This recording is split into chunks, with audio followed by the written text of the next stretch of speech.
We have a state organization that was born at the beginning of Yushchenko's presidency. Let me introduce you. That's exactly where we'll start. Yes, my friends. We started so straight away. We had a dialogue before, so to speak, before some program, and we continued it, but I decided to interrupt my old friend Danilo Яневський. Young, loyal, old, loyal friend, a wonderful historian, a famous historian, TV presenter, writer, public figure. He has many different incarnations, and I would say that he is a rebel, a person who is always 2 or 3 steps ahead of his time. He always says things that many people don't like. I suspect that today will be such a day too. Hello. Hello, Natasha. Well, we will ensure that you could have said it in short. I am actually colleagues so that you understand. I am the only doctor of historical sciences and an honored journalist of Ukraine. Among doctors, I am honored, and among the honored, I am the only doctor. I have written more than 20 books on the history of Ukraine, which I have been studying, which I have known as a system for 50 years. Well, actually 50 years, yes. You see, as I know, it was a break in everyone's pattern recently, when you announced that you would conduct part of your programs in Russian and explained the reasons there. Well, there were different comments, I read them. And why? Tell me. The answer is on the topic. Firstly, because it is my mother's native language, and it is the language of the culture in which I grew up and was formed. And it is the language of the cultural figures of my family, who, in fact, formed, to a large extent formed the existing Ukrainian national cultural space. Well, remember, for example, my brother Sergei Kudovich, his father Georgy Vyacheslavovich and all this Obrema. I don't know how to say it in Russian. The second reason. Ahapka Obrm. Obrema. Well, they are all very individual people. Constellations are wonderful, wonderful. I would be very surprised if someone told me that such luminaries of Ukrainian culture as, for example, Nikolai Rapai or Olga Rapai, that they speak Ukrainian in a house on Rilska. How can this even be? Or, say, the same Parajanov, right? The second is the second reason. The third reason, if I have not lost my way, is that, in my opinion, a significant part of the people, the population of this planet, is interested in what is happening in Ukraine. And the war has turned them very much. Some in one direction, others in another. Those who in another. They do not have access to adequate explanations of what Ukraine is, why this system, what parts it consists of, how these parts interact with each other, how they arose, how some of them perished, of course, how they developed and so on. Therefore and precisely for this reason they are doomed to listen to this nonsense that has been rushing, even pouring out, for 20 years. I would say that this is radioactive feces that have been pouring out on the heads of the Commonwealth for 20 years, then in Ukraine, naturally, outside of Ukraine, but in this sense, Russian-speaking people, they retain a certain virginity in the good sense of the word, because they do not consume this feces. And they are produced by an institution that arose here and was born from the genius of Viktor Andreevich Yushchenko. And remind me, please, of academician Yukhnovsky, who is a theoretical physicist. When they created, out of some misfortune, the National Ukrainian Institute of National Memory. Well, Danila, in a good way, he could have done a lot of good. We will not say this. We could, if only, but he cannot. Citizen judge, put the defendant in jail. Citizen judge, he cannot. You all remember this film. They cannot. Why can this be explained very briefly? Because academic science is serious. We have at least 2 very good institutes. From the history of Ukraine and, accordingly, the name of Kuros there with the long name of political science there something and so on, in which several hundred people are very conscientious scientists. They in some sense they got into a methodological vacuum, because the old system collapsed, and where were the new ones to take these samples from? And then, our enthusiasts, born in Canada and the United States, came to their aid, who did a lot of useful work, I must say, having processed an incredible number of sources. And they presented all this to Irby and Torby, that is, in Ukraine. And these young people, who, as it were, did not go through a serious academic school, they took it How can I say this uncritically? And we were flooded with, have you read the website of the Institute of National Remembrance for a long time? Well, I understand. I will say one thing. No need. And I will cross myself. I have never read it. I have not read it. I am having fun. So, they have it there on the first page, so that it is clear. There are so many good books in the world. Why read the site for fun? What do people do at the expense of the state? They are a state organization that is responsible for the national memory of the Ukrainian people. That is, it is written in their regulations. And what is there? There on the front page for several weeks there has been a portrait of Yevhen Konovalets, an outstanding military, political and statesman of Ukraine. Bam! What Ukraine? He is an Auto-Hungarian non-commissioned officer, a great military leader who fought for 4 days, who spent 3 years in Russian captivity. Then he returned to Kiev, being under oath to his emperor, betrayed the emperor, went to serve the Grushevsky regime. Then he went to serve the Skoropadsky regime, accepted Pavlo Petrovich's colonel's shoulder straps, swore allegiance to him, betrayed him. With his siege corps. This is generally a circus on a dart, which did not win a single battle during the Civil War. A Lithuanian statesman, he was a Lithuanian citizen, he worked for Lithuanian intelligence, and he died with a cover passport in Rotterdam. What did he do to establish an independent Ukraine? Answer: nothing. Who proclaimed an independent Ukraine before our very eyes? The correct answer is the Communist Party of Ukraine, which implemented the decision of the 28th Congress of the Communist Party of Ukraine. Correct. Who was the first president? Politburo member, Secretary Sikosh. Thank God for that. So let us then, if we are the memory of the Ukrainian people, say Kravchuk, not Konoval. This is the first thing. Secondly, what is the Ukrainian people? Please explain to me. And we have Jews, Poles, Bulgarians, Romanians or Moldovans. How is this their problem? In Hungary, I am generally silent. Several dozen peoples who live on the territory of Ukraine within the borders of the 91st year, who have made their contribution over hundreds of years, the Tatars, I am generally silent, Artem Port to remain silent, gentlemen officers, their contribution, to the history of our country, let's call it that. They have their own historical memory, and if it is the Ukrainian people, then when did the Ukrainian people arise? Let's talk about it. And formally it arose in 1926, when for the first time in the all-Union census the column Ukraine appeared, and not Little Russians, and the process began. And let's move to these chairs and talk there about when the Ukrainian people arose. No, you are still writing, my friends, I want to show this wonderful book on camera. In general, of course, you write, it's just that your labor productivity is crazy. So, because I'll take the crazy one. The new research of Danilo Яневський is devoted to the peculiarities of the formation of the elite Ukrainian SSR. I am reading to you, friends, an abstract of who were the Ukrainian Radiansky writers, lieutenants and victims of the communist regime, who lived and died. Humanistic traditions of Ukrainian literature of the 10th century, both the shooters and not the shooters of the generation, and so on, are already intriguing. I recommend that you know how to buy a great scientific project from us.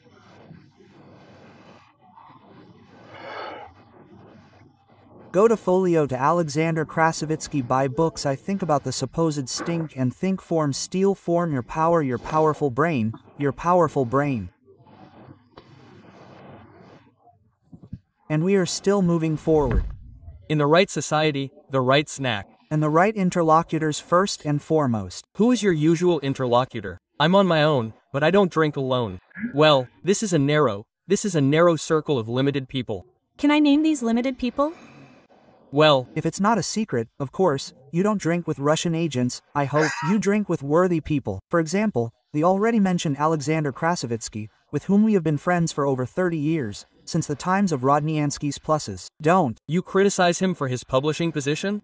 I don't criticize anyone at all. Well done. I don't criticize anyone at all. I believe that everyone in these conditions, in which we have found ourselves thanks to ourselves, everyone should do for the development of the country what they can in their place. Well, I'm just asking, because you understand what is happening with publishing houses now, some waste is being destroyed, because a woman who wrote a fairy tale in Ukrainian, it turns out, writes in Russian on social networks. Something else. So, screw them all.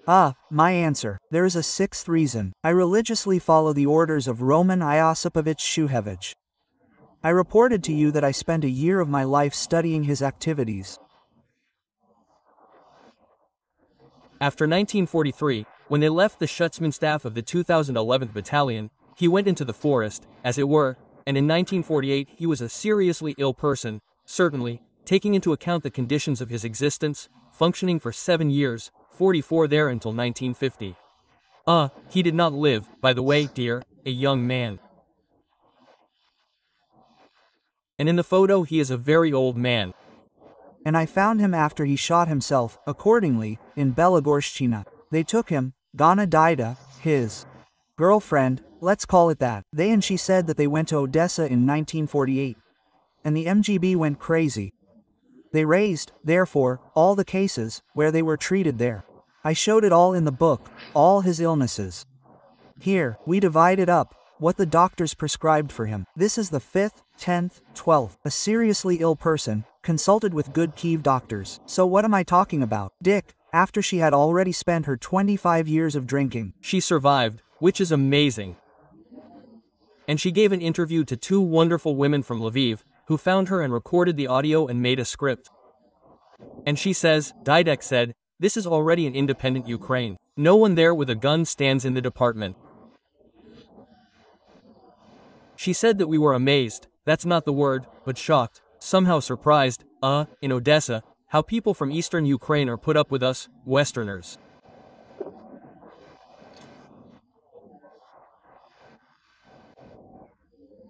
This resulted in Roman Iosifovich Shухevich telling her the following: we cannot build a Ukraine independent of Moscow if we do not involve the eastern Ukrainians in this process.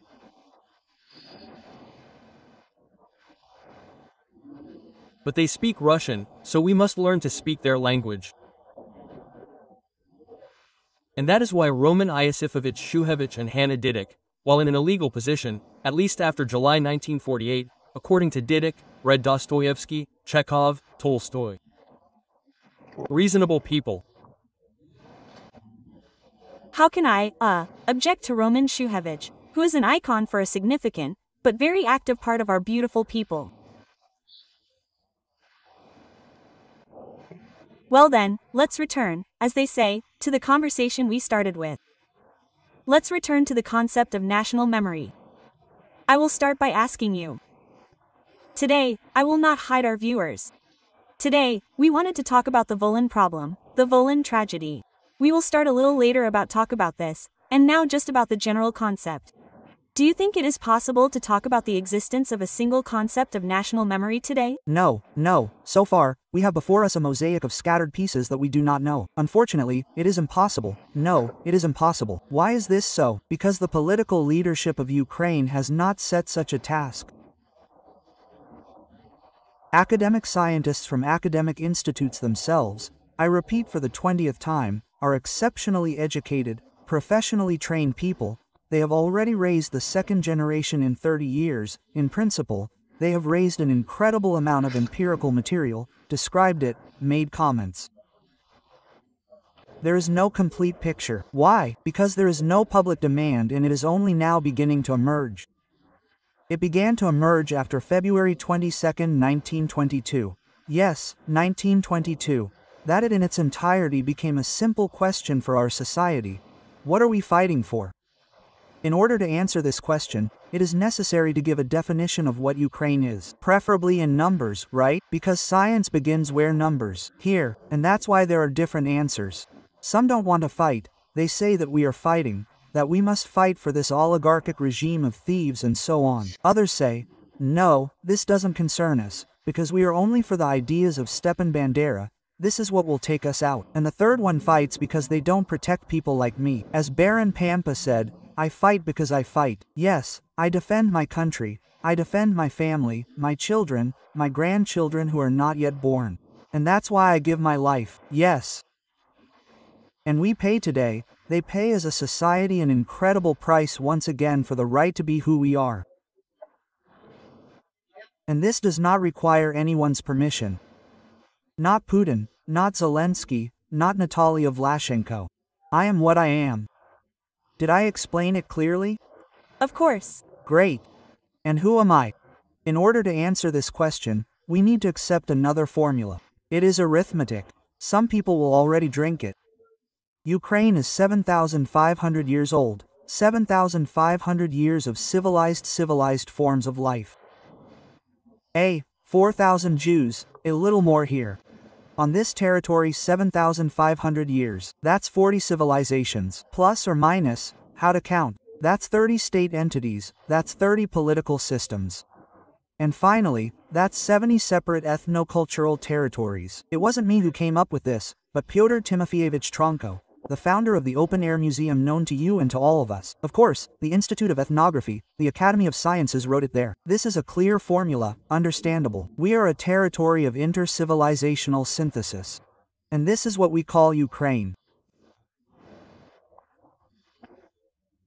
There is no discussion on the issue of whether there should be a single state language here, Ukrainian, a single language of office work, Ukrainian, a single command language in the armed forces, a single language of legal proceedings. This is a standard, period, a simple example.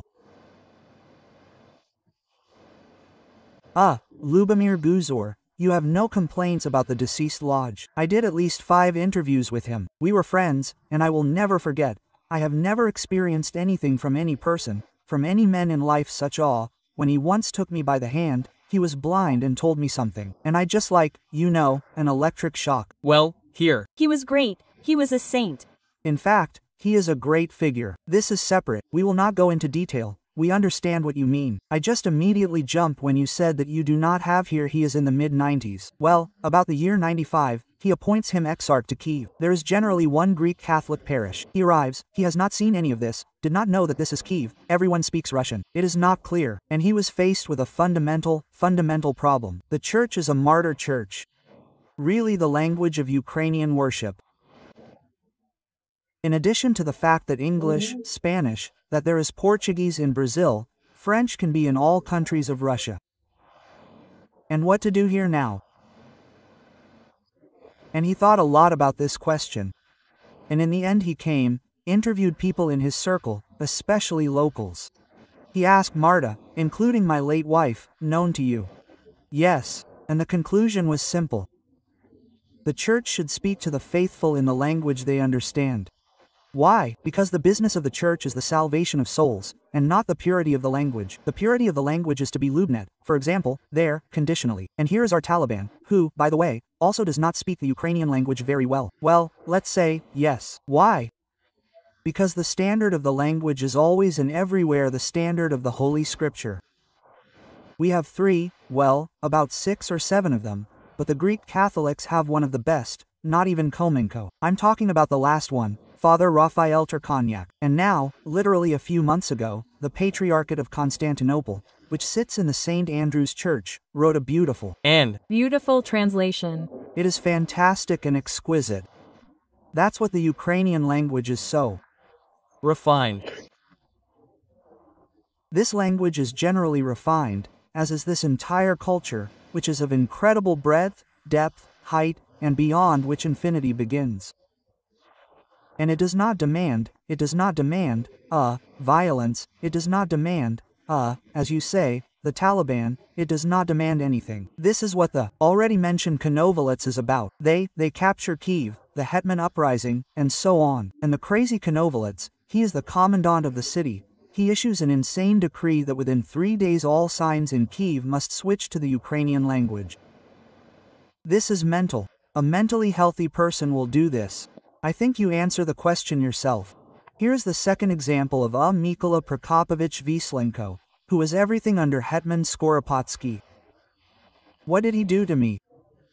He organized the process. In addition to the fact that he organized 3 or 2 universities, there is a system of school education, the training of national intellectuals, their financing, their education abroad. In total, it is simply impossible to list. What did he do? The correct answer. He organized the process of printing the Holy Script in the Ukrainian language. 20 million example. Of course, I did not come up with it. These are my colleagues from the Kiev University. This is the arrangement of 20 million. Yesterday 0, today 20 million. This is what an example of the lag Ukrainization is. See, if we return to what we are talking about, look, one of the most hated words for me is the word narrative. I hate every manicurist now uses the word narrative and considers people like people Alochka, remember, knew the word homosexual and considered herself very smart. So, if we return to our topic, what narratives do you consider? Because, well, what is a concept? It is like a set of some old ones, so to speak, that we should take as a basis from your point of view as a historian, yes, which is essential for understanding the history of Ukraine. Well, that is what is called the concept of national memory. Read like good books. And that's it. One narrative and that's it. And one of my acquaintances, Georgy Vyacheslavovich Yakutovich, who generally speaks Ukrainian at home, I don't remember him ever speaking it. He, not being an ethnic Ukrainian at all, although I don't know this nonsense at all, who are ethnic Ukrainians, yes, give me the blood formula on my sleeve. Do you know my serial number? Yes. Well, of course. He, just a teenager, he found a book without a cover and started reading it. These were those unforgettable ancestors of Kotsubinsko. And I had Bill. And he had those and he 10. And Uncle Yura, he kind of went crazy, I don't even know, got stuck. And he got stuck in the topic of Ukrainianism as such. I once asked him, you see, during another family meeting, and why did he stutter, besides everything else? And why didn't you, Uncle Yura? Are you drawing Marx, Engels there? This was in the 70s. He looked at me as if I was mentally ill. How was he absolutely right? And he told me the following. When you finish smoking a cigarette, you raise dad. My mission is to draw Gutzels, and so he drew Gutzels all his life. Yes, and Arkin is a classic of the genre. It is in all the encyclopedias of the whole world. The surname Kutovich, that's it. That is, people, we create culture and we create Ukrainian science, and we are Ukrainians. Not because we have such a blood formula, but because we are who we are. We are. We love our country, not the political regime. We love our country, our streets. Yes, they are like that. There are no others and there will be none. I address this question, thank God, to a thinker, unlike me and a moral authority in significant layers of our society, the founder, rector of the Ukrainian Catholic University, the Metropolitan, to the Archbishop of Philadelphia Boris Yudizak. I asked him a sincere question during the meeting. How can you love this thing we call Ukraine? Look, it is as meaningless as the architecture of Kiev. He looked at me and also said, as if in pain, we have sunny children. They just have their food. Hammered in or work and live with them and love them. And love them is key. Yes, yes, yes, yes. And love them and the view.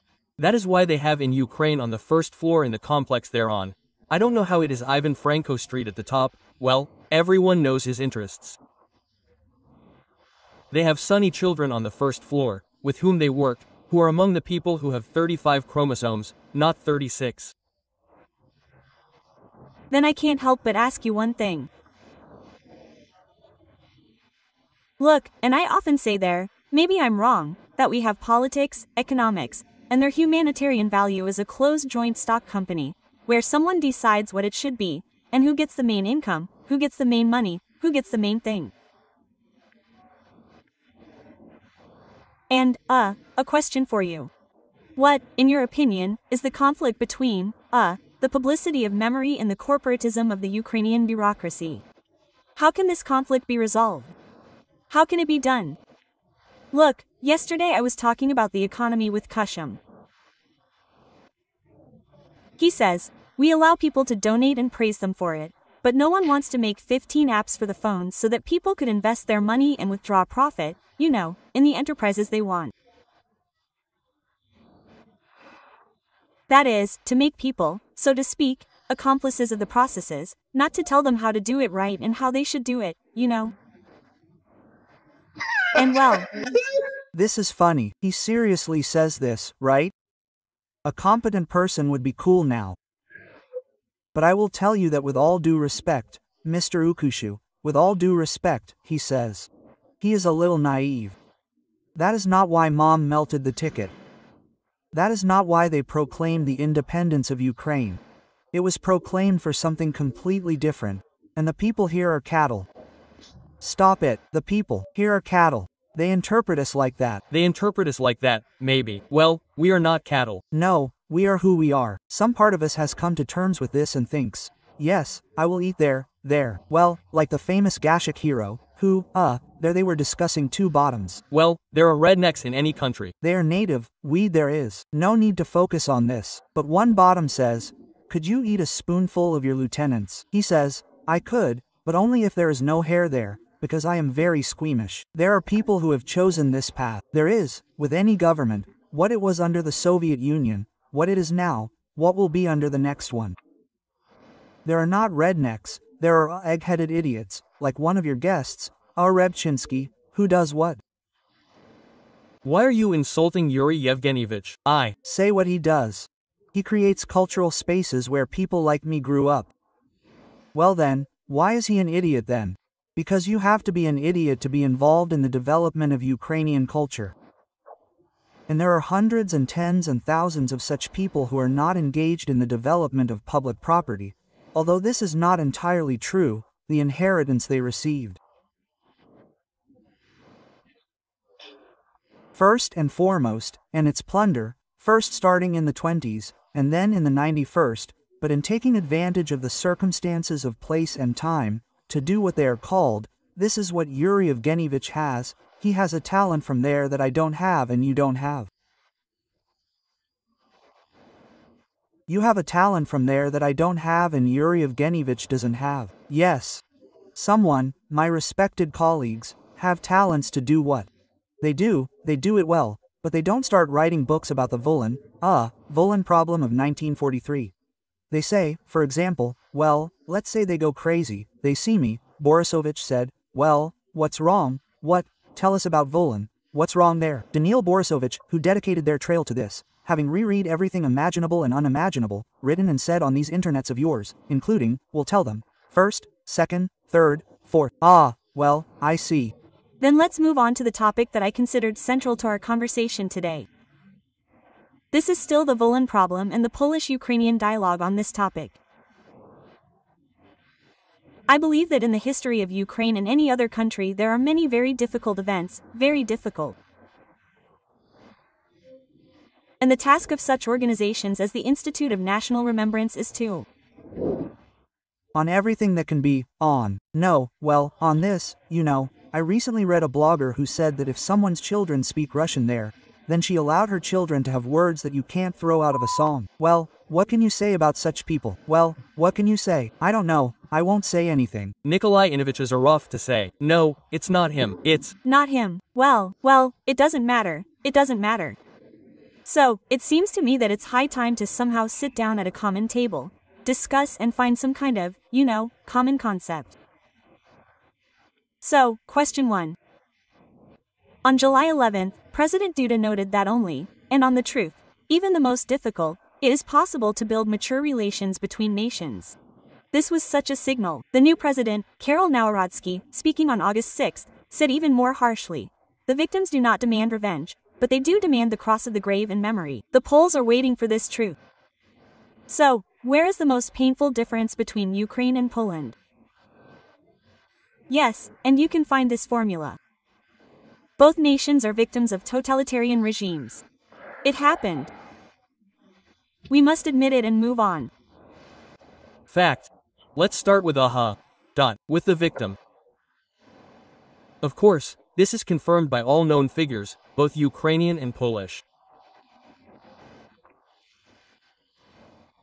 The Polish people are one of the most, as it were, traumatized in this sense. Yes, they suffered colossal losses during the Second World War. The same can be said about the Ukrainians. I will not cite figures here. I will refer everyone to the texts of remarkable Ukrainian historians, Lena Stashkina, Tamara Vronskaya, Podruzhya Grinovich, but not only them, may my colleagues forgive me. Who brought all this to the surface? The final answer is this. We will never know the exact number. They are incredible in their scale. This must be understood, accepted and lived with. Another question, as question number 2. This topic is closed in 2000, at the state and church level.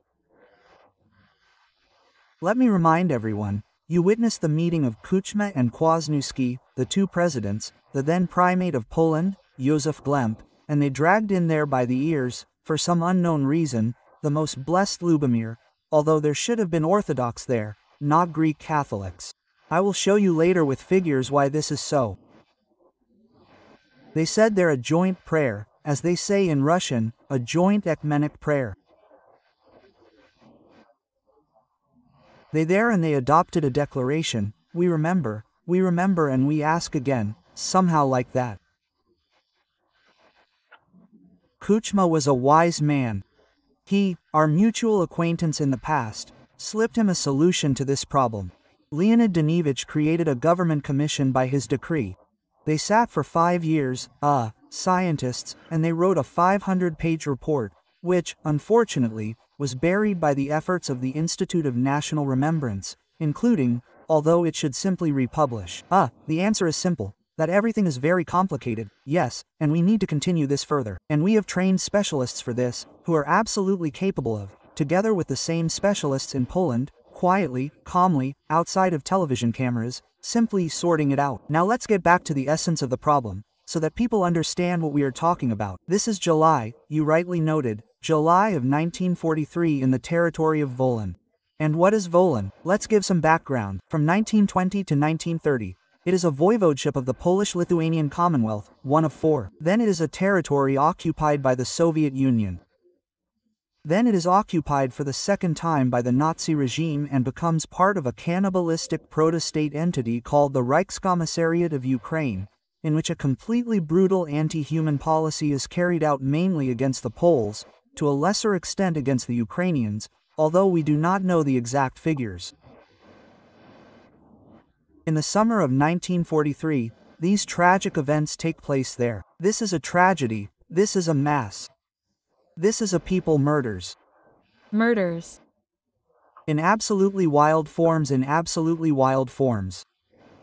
Who initiated it on the Ukrainian side? We know the answer for sure. His name was Klim Savor. This was his pseudonym in, let's call it UPA, yes, in one of the UPA. There were actually several of them, and Klimsover, Dmytro Klichkivsky, was his name. He died there in his time, when the time had come.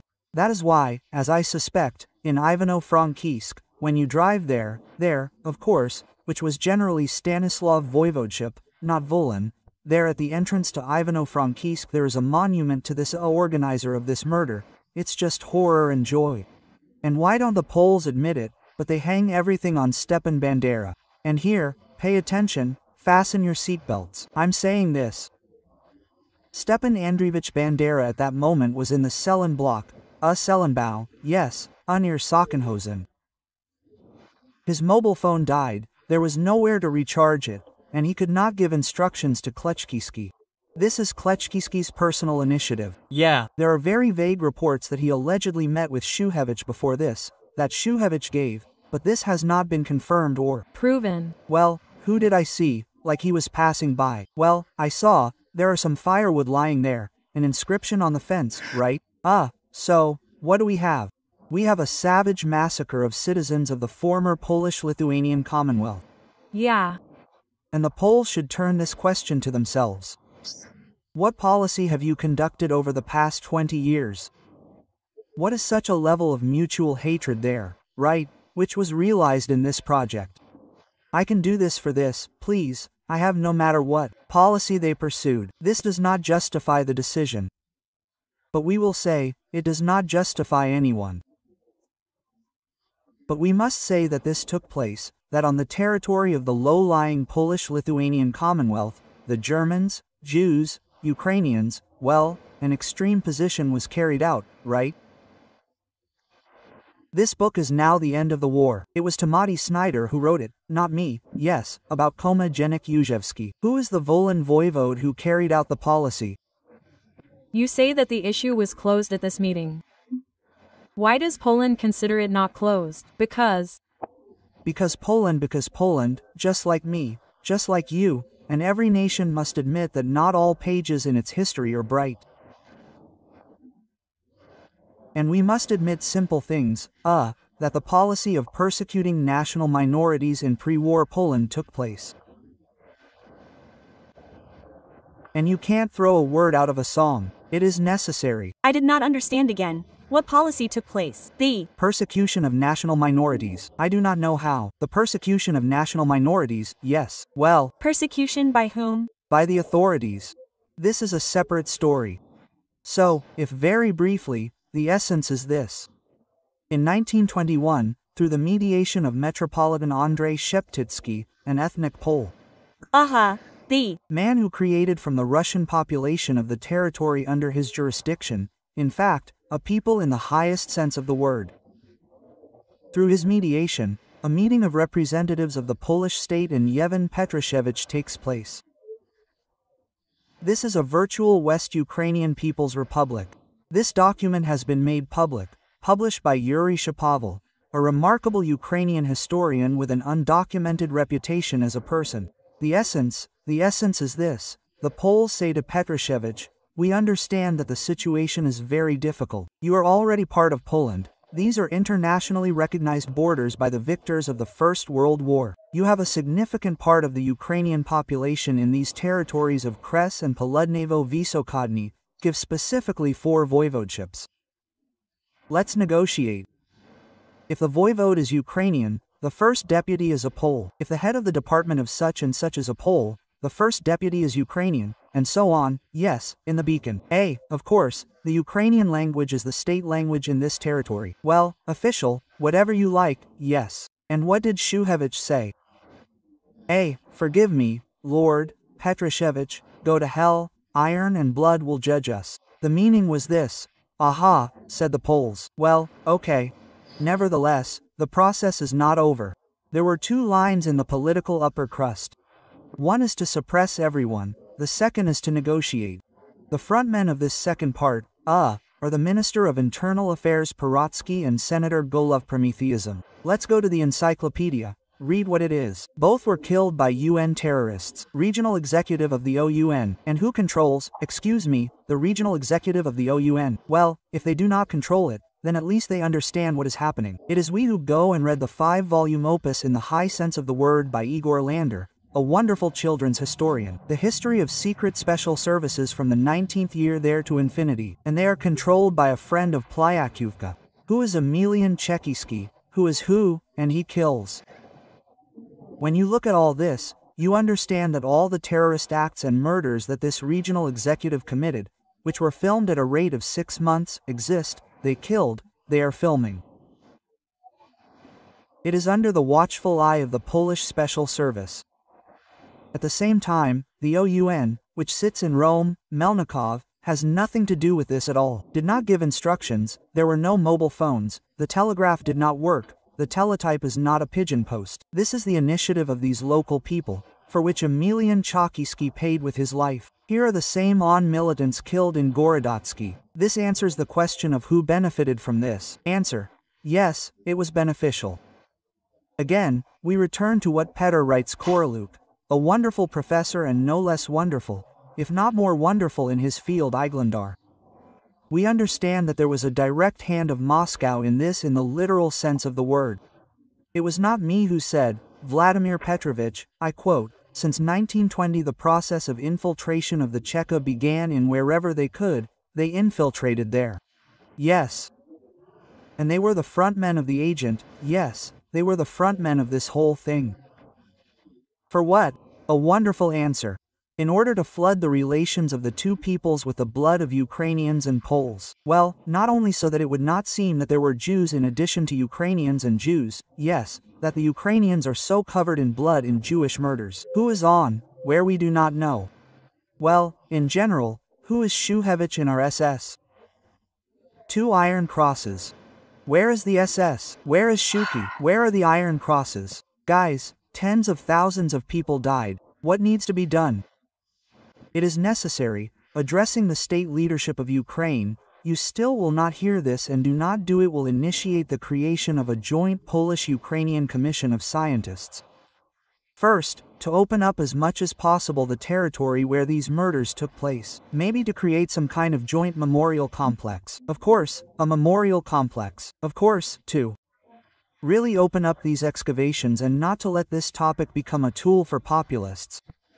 Absolutely right, which Mr. Narodsky, as the former director of the Institute of National Remembrance, will be very inclined to do. Why? Because he represents the interests of half the country. Who is this country? Rural Poland. Let's say it straight out. No, we still, right now, I have a proposal not to discuss Narodsky. No, we won't, because this is a personal matter for the Poles. They elected him and thank God for that. Yes, we approve of the party's policy. Yes, we approve of the party's policy. We need to now, as I believe, that it was a huge mistake for Ukraine, let's say, relatively speaking, before the war, to tell who we hate there, who we are still doing something about.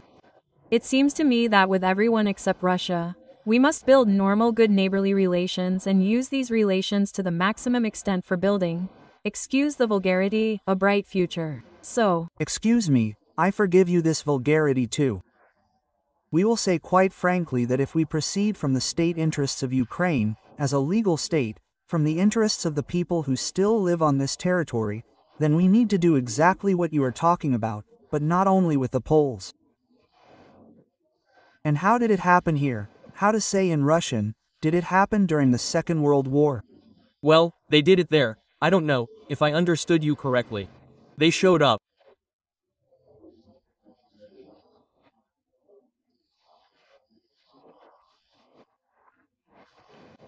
Romanians.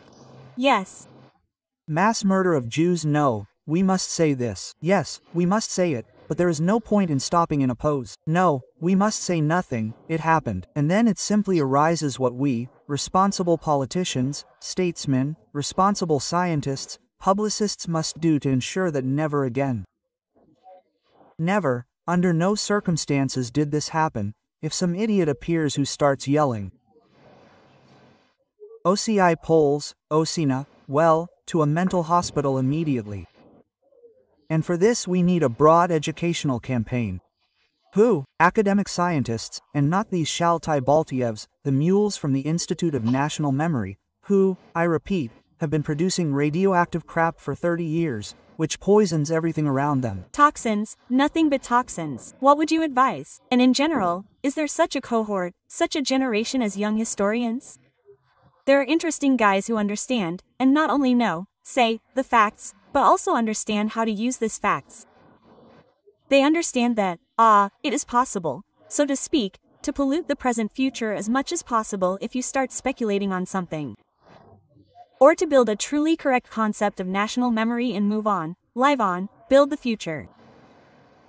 The shortest answer to history is a lesson, in theory, and not a jackhammer that can do everything, destroying everything around. You know, I don't know how you can stand all of this with all your interlocutors. Honestly, I'm already starting to melt. I don't know my answer. I only understand that my generation of the 70s, the previous one, those who are now 50, are the last of the magicians. Yeah. And example for you. Here's a very vivid example for me. A young, let's call him, historian, although he's already middle-aged, probably approaching 40. I don't know what kind of officer he is, he served in Azov in some position. I have no right to touch on this at all. I noticed that he literally, like a fool with a written bag, ran around Ukraine with the seal of Sviatoslav. Well, about Komferev, his last name, he's the director, now he heads the Institute of the National Party. I'm not at all against it, right? Some kind of box there Azov and other completely heroic people on this. Well, on the scientific candidate, he can't lie. One question, where did he get this seal for Sviatoslav? I don't know. And this is the answer to this question. We know an example of another candidate of historical sciences, who in such and such a year 70, they won't say now, well, 73, for example, or 74, his name was Boris Madzalevsky. He found Scythian gold in Tolstaya Mogola, the Pectorali collection. We know all this for sure, where this place is. Who dug, who found it, who photographed it, who measured it. Here it is on display. Where did you get Sviatoslav's seal?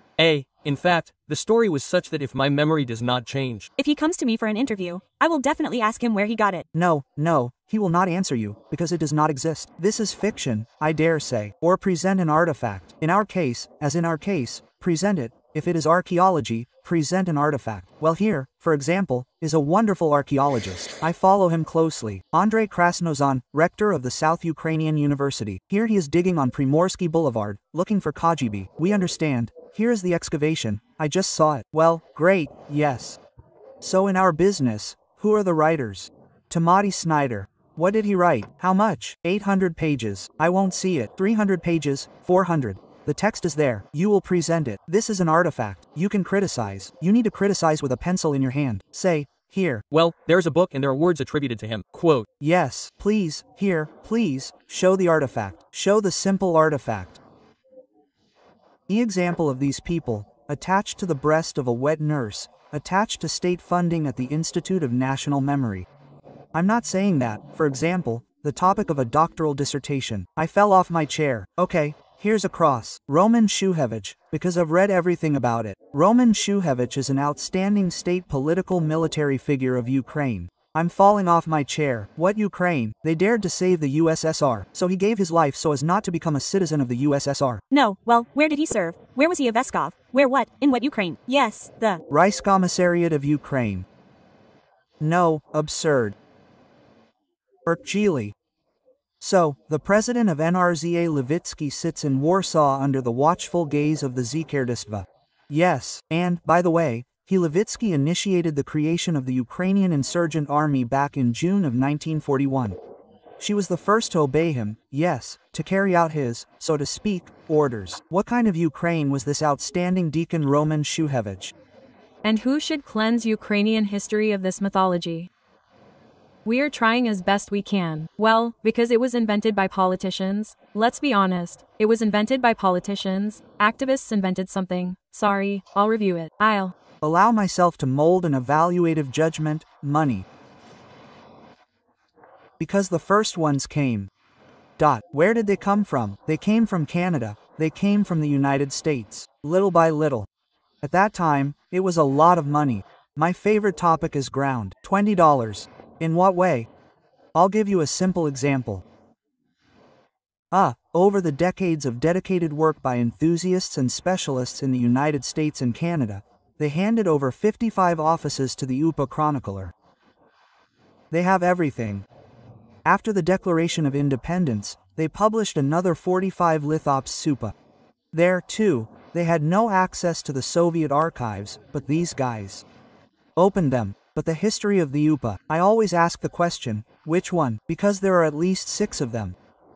The history of the UPA is not the whole history of Ukraine. I apologize, but what should we do with the millions of Soviet citizens who are ethnic Ukrainians? Well, Petrovich suggests crossing everything out, right? That is exactly why we are crossing ourselves out of the camp of the victors of World War II. Our country, on which they stole our country, in which Ukrainians gave millions of lives to finish off the vermin in its lair. They should have been warned that they would not be taken into account. Maybe they would have deserted there altogether and would not have given their lives at all. They had families. Everything was completely fair to them. My next question from my seat, so as not to get up twice, what should we do with those ethnic Ukrainians? They are stubbornly called Ukrainians, but not Galician Ukrainians. This is fundamentally important, not the Kidnyaks of Agadi, who fought once or twice in 3 SS divisions in Affenby, respectively, Galicia, Hitler, Jugend, and in the 5th now it will come out of me, but in the 5th now it will come out of what to do with them. Petrovich suggests entering them into history, but not mentioning that they fought there. Well, as if here we sing, and here I wrap up the herring, and in the Viking division they fought. What to do with the Ukrainians, who are ethnic, who fought in the armies, the United States, Canada. Well, Argentina was also a participant in the Second World War, another Brazil, there is Curitiba. Here are the Ukrainians, ethnically. Where are we going to put them? Where are we going to put the Ukrainians? Can't. You relax and write as it is. Without these assessments and all that, I'll tell you as it is. We are the people. We are the people. We are who we are. We are no better than anyone else. And no worse. We are the same as everyone else, and we need to It's pointless what I'm going to say now.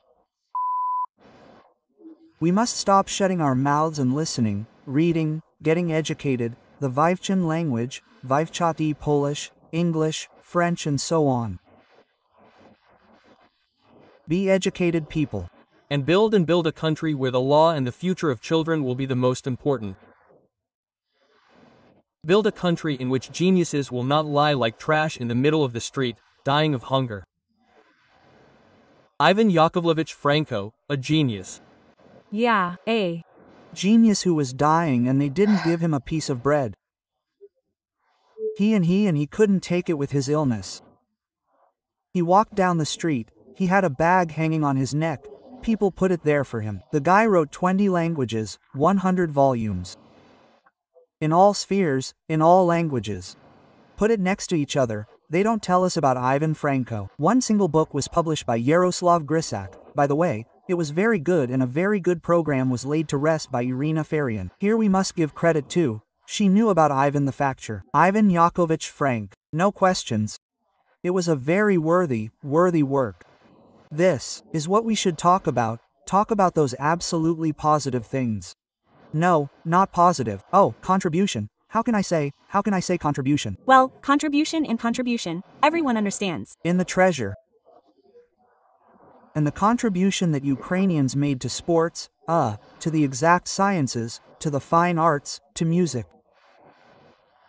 Yes. To dancing, schmancy, clam. Whatever. Like everyone else, that we are an exception. No, the Italians made contributions, the Jews.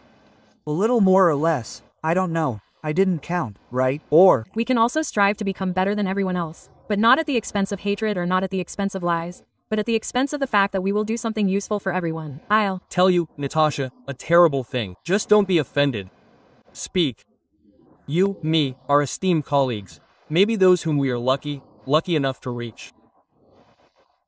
And I'm finishing my classic speech, be lucky enough to get through to you, that we can only become better by working on ourselves. Right? Yeah. Not on someone, but only on ourselves. And the only person you can compare yourself to is yourself in the mirror in the morning compared to who you were yesterday. Either there or here. It's not me at all, it's not me who came to bring you peace, but a sword. What's that? Oh, he was for war. No, the Savior brought this sword so that you wouldn't have a peaceful state inside of this bathing in a warm bath. Oh, how handsome I am, how young I am, and what kind of sword? A sword that allows you to, have a jungle, which is inside yourself. That's, you gut yourself. Right? Wash it off, pray, bury it, pray and say, Hallelujah, I want to be better. I'm going there to the light, to justice, to the path. I will live. And not reap the lives of myself and others. Absolutely right. Absolutely fair. Because a person is called here for what in this imperfect world to try to make it better, yes. Here we are completely like-minded, well, in the end. So this is, excuse me, you are not comparing me with this halakhic Jew to whom you already have it, yes. No need to compare me with him. This is my teacher. This is my roadmap. This is my interlocutor. This is my everything, yes. With which I wake up in the morning, go to bed in the evening. With which I thank you for giving me 2 arms, 2 legs, life. One more day, I can do something better. Call someone and say, I love to do it, have a drink with friends. By the way, I have a big problem with friends. No time to drink a glass of wine because of the drinking. Everything is missing at the possibite, right? Write a good text, make a good video. Thank your interlocutor on the street who said to you by the hand, yesterday you were like this at Vlashenko's or yesterday you were at Mosachuk's. I am categorically unacceptable. This, well, I wrote, having read a book there of intelligent intellectual beauty, yes. So was it really possible? Yes, that's exactly how it was. Give me the floor. Before we part, I will ask you, well, the last question for today, that you and I will devote the next program to 2 non-historical topics. I want to talk to you about the cupbearer. The topic of the cupbearer, it is important, with whom we drink, how we drink, why we drink. And the second topic that I dream of talking to you about is women. Women. Love, this is the role of all this in life, it is endless. I know that you have something to say. These 2 topics. Give me the floor. No, the question is, do I want to talk about this? I have to think. Well, think. You give me your word to think. I give me my word to think. And finally, a question. What is your favorite historical article in world history and why? The answer is obvious. And you have already said that this Jewish man, this Hashik Jew, yes, this is a man who really changed the world. As someone changed it before him. But since he pulled this thing off, yes, this is worth a lot. Therefore, I try very quietly to correspond with this matter. If something is wrong, I climb into the text, listen to these tedious, sane analysts. Well, this is the best book about love. About the love of a person, about love for the place where you live, about love for the future, about love for the past. For you personally, this is always an appeal. This is not in general to space, it is always its own power. Not in what he said there for different audiences, resurrected there, but in the fact that these texts reached us in the form in which they reached, but still through this morag. Ah. Well, we understand everything, yes, of times. Morty is such a word. Mora is. Ah, it is visible, that personal appeal to you is visible. Yes. To you personally. You are the salt of the earth. Right? Not in general there. And you personally are the salt. Well, yes, if not you, then who do you remember? So me, this is Hillel, thank God, comrade said. If not I for me, then who for me? Yes. God exists, death is inevitable. Well, live with it. Natalia Vlashenko. Is not easy, but we are trying. Thank you. I love you. You know that.